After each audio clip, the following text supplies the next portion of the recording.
29 जूनला आमची बैठक आहे इथं अंतरवालीत राज्यव्यापी. 29 जूनला आमची बैठक आहे इथं अंतरवालीत राज्यव्यापी. 29 जूनला आमची बैठक आहे इथं अंतरवालीत राज्यव्यापी.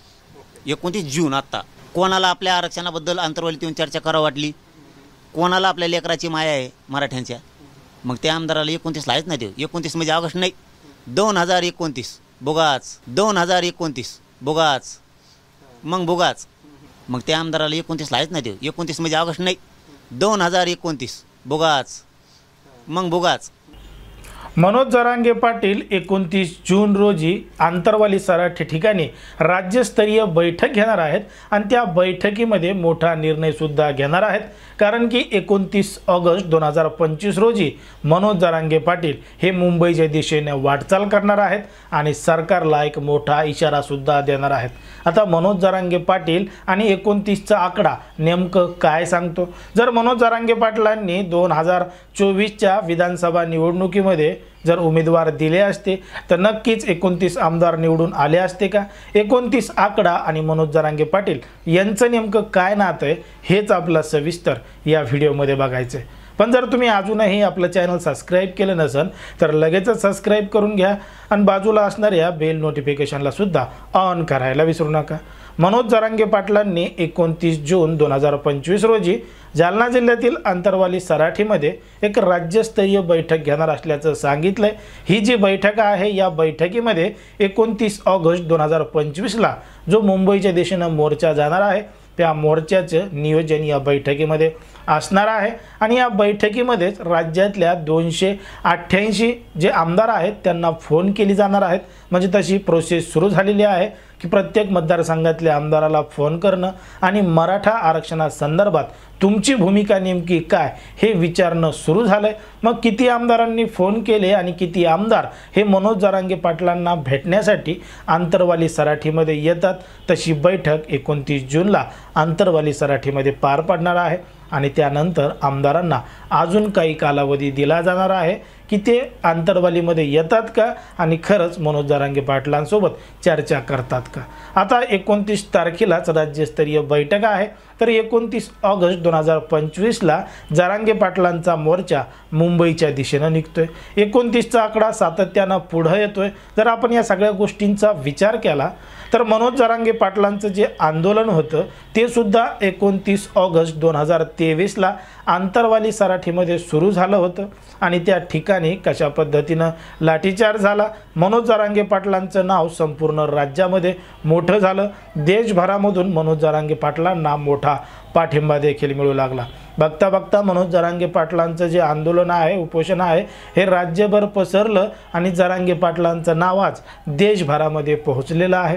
आता 2 वर्ष झाले तरी सरकारनं अजूनही कुठला मोठा निर्णय घेतलेला नाही. जरांगे पाटलांच्या ज्या मागण्या आहेत त्या देखील पूर्ण केलेल्या नाहीत. तरीसुद्धा जरांगे पाटलांचा जो फॅक्टर आहे तो फॅक्टर आपल्याला 2024च्या लोकसभा निवडणुकीमध्ये पाहायला मिळाला होता. पण मात्र त्यानंतर विधानसभेच्या निवडणुका आल्या होत्या आणि त्या विधानसभा निवडणुकीमध्ये जरांगे पाटलांनी उमेदवार द्यायचे की नाही द्यायचे असे प्रश्नसुद्धा पडला होता. त्या संदर्भात जरांगे पाटलांनी बैठकासुद्धा घेतल्या होत्या. समाज बांधवांना विचारलं होतं की उमेदवार द्यायला पाहिजे का नाही द्यायला पाहिजे. सगळ्या समाज बांधवांनी हात वर करून उमेदवार द्या असं देखील सांगितलं होतं. पण मात्र सत्तेसाठी आपल्याला आरक्षण मागायचं नाही, सत्तेसोबत जायचं नाही, राजकारण करायचं नाही, आपल्याला सरकारकडूनच आरक्षण घ्यायचं आहे ही भूमिका मनोज जरांगे पाटलांची असल्यामुळं त्यांनी निवडणुकीतून माघार घेतली आणि 2024ची विधानसभा निवडणूक लढवली नाही.